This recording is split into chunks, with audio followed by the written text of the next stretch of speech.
Hi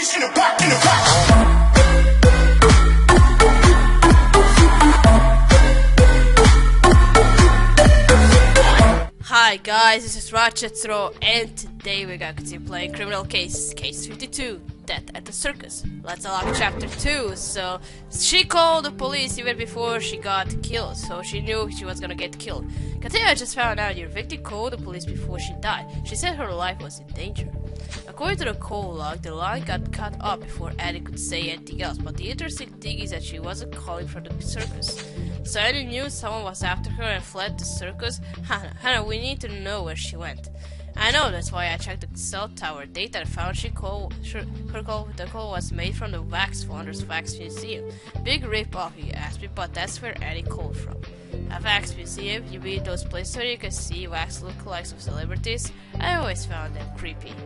Don't you say that.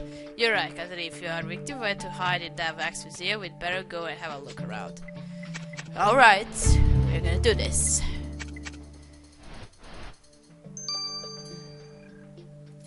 So, are you going to find her wax statue?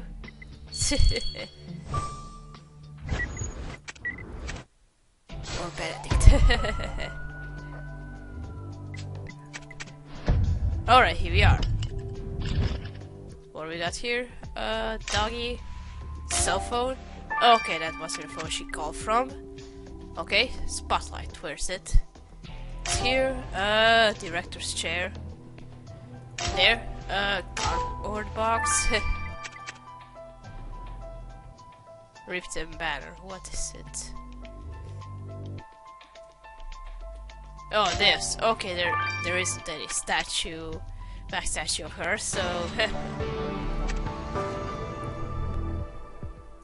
okay, we got everything. So continue to find a trace of Eddie's presence in this museum. We found a phone. You're right, it could be hers. Let's unlock it quickly so we can access the data. And this banner shows our victim's face too. But who is the man with her? Do you think you could find his name in the database, Katarina? Yes, finally to do some work by identifying the suspect. I don't know what you expect to find in this spot, but I'll let you look through it. You always speed faster than me. Oh, where are you gonna do anything for me? Huh? Nothing, so never. Okay, let's do the cell phone. Here we go. No, not this one, not this one. This one. Got it. Okay, it's unlocked. Okay, now I see what kind of phone it is like. No one uses that phone with those buttons anymore. We are all on the touchpad. Good work unlocking the phone you find in a Wax Museum. Let's send it to Hannah. Alright. Are we going to check the messages ourselves? No. We're gonna send it to Hannah. She's gonna need 12 hours for that. Okay, now let's do this box. Here we go. Oh, it's a hat, I think.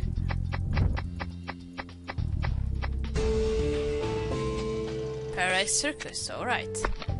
What did you find in that box of spare parts? A top hat? Isn't it just a prop for the statues?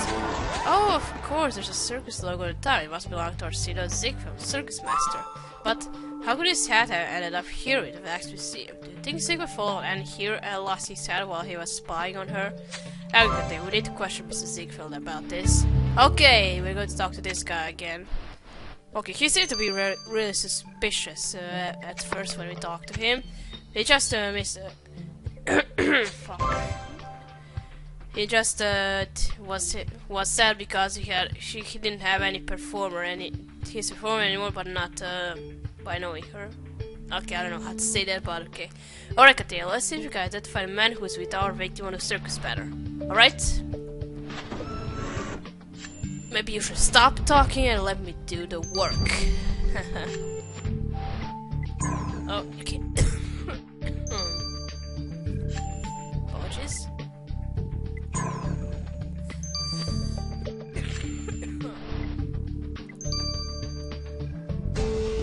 Damn, I think I was supposed to start the video like this, in this condition, so.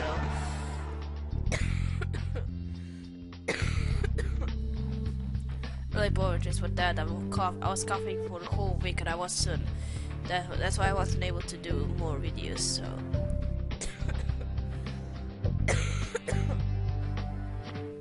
Okay, I'm gonna talk a little quietly now.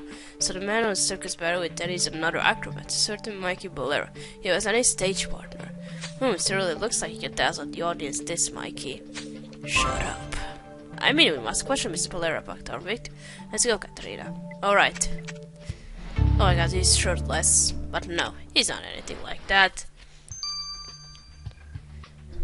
I don't like his makeup, so that's why. Roll up, ladies and gentlemen. Mrs. Katarina found this set in the Wax Museum. Looks amazing like the one you have on your head. Did you go to the museum recently?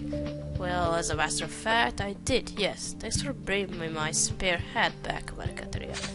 Mrs. Ziegler, you have proved that Annie ran away from the circus and hid in the Wax Museum shortly before she died. Did you follow her there? Of course I did. When my employee runs away from her duties, it is my right to bring her back. What, she was running away? I see. Why did he want to run away exactly? She complained that I made her work too hard, but a circus is only meant to be fun for the audience, commented Katarina. For the artists, it's blood, sweat, and tears. But I'm their master and they owe me loyalty. I had to set an example and discipline her. That's all the artist threatened to leave me. Discipline her? What exactly did you do to the poor girl, Ziegfeld? Drag her back to the circus and kill her on stage to teach the rest of your employees a lesson? That's nonsense, I told you, I needed Annie. She was my best acrobat, besides I never found her in the museum. I even bought her shaved eyes to show her I forgave her, to cajole her back, but I never had the chance to give it to her. She disappeared. Okay.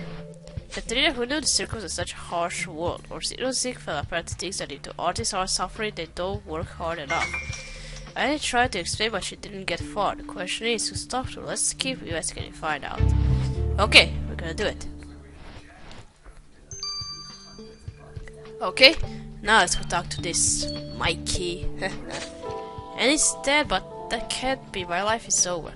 It's nice to finally talk to someone who's genuinely upset at Danny's demise, Mr. Bolero. What was your relationship to her? We before together in a double act. Danny and Mikey, the two airborne angels of paradise. What am I going to do without her? I can't do a double act alone, commented Katarina. I know this is hard for you, Mr. Bolero. When did you last see Annie alive? After last night's performance, I washed the chalk off my hands and had a cup of shaved ice to relax. I wanted to spend a quiet evening, but Annie went out to party. Oh, commented Katarina, if only she'd stay with me, she might still be alive. Okay, so you're eating that ice and also you use chalks. Okay, he's suspicious. Now we gotta wait for this phone to finish, so see you in a little bit. And apologize for the coughing. Hope you didn't wait it for too long. Let's check this phone. I can't remember what I did. It's been a week since I recorded the part 1 of the Criminal Case Chapter 2, so... Okay, now you know everything. Hello, Katia. I checked the phone you found in the Wax Museum. It's definitely the phone Annie used to make the emergency call before she died. Oh yeah, now I remember that she called the police before she died because she knew someone was after her. But aside from that, I barely used her phone. No pictures, hardly any contacts, no browsing history. That her had no life even when she was alive. Well, it's hard to take selfies while drinking on a rope. Besides, all the witnesses keep saying Circus life is tough. She must have worked day and night. There was, however, one guy who messaged her about 50 times just days before her death. I managed to trace an hour back to Southern Freddy Gomez. Surprise, surprise, he works at the Wax Museum. You're right, Katie, it's time to turn the spotlight on this Mr. Gomez. Okay, so you weren't any phone addict, huh?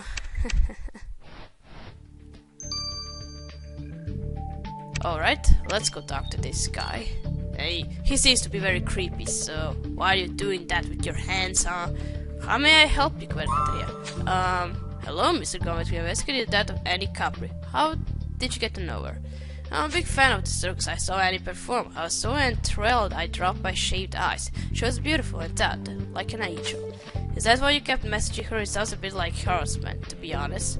I was only trying to be friendly. Annie kept saying she was fine, but I could tell she was in need of protection. I finally convinced her to come hide in my Wax Museum, but she didn't stay long. She said my sculptures creeped her out. Mr. Gomez, Annie called the police before she died. From here, she said her life was in danger. And I tried to protect her. Surely you cannot blame me for her own failure to stay here, where she was safe. I'm very sorry to hear she's dead. Another poor, vulnerable girl is followed by the unbearably of paradise. Okay, he seemed to be very sad, but I really don't like this guy. He looks very creepy. Katarina, this very guy gives him the creeps, and he must have been desperate for hiding place to ever give him the time of day. Anyway, everything seems to hang on Annie's last moments before she ran away. You're right, we should have another look at the rooftop since she came from there. Okay. Okay, another look at the rooftop. Poor her. Okay, fresh from the coughing, so I'm alright right now.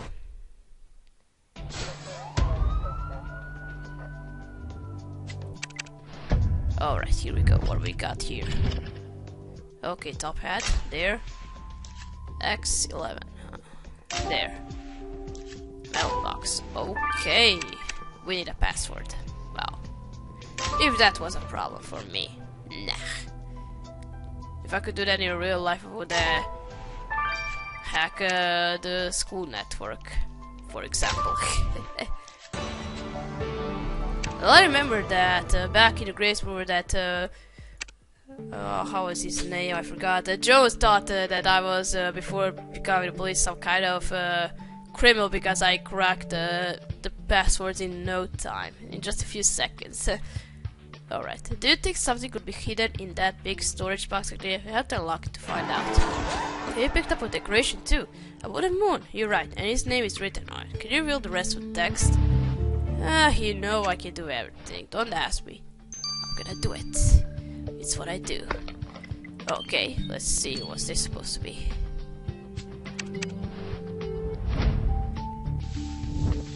You hang from a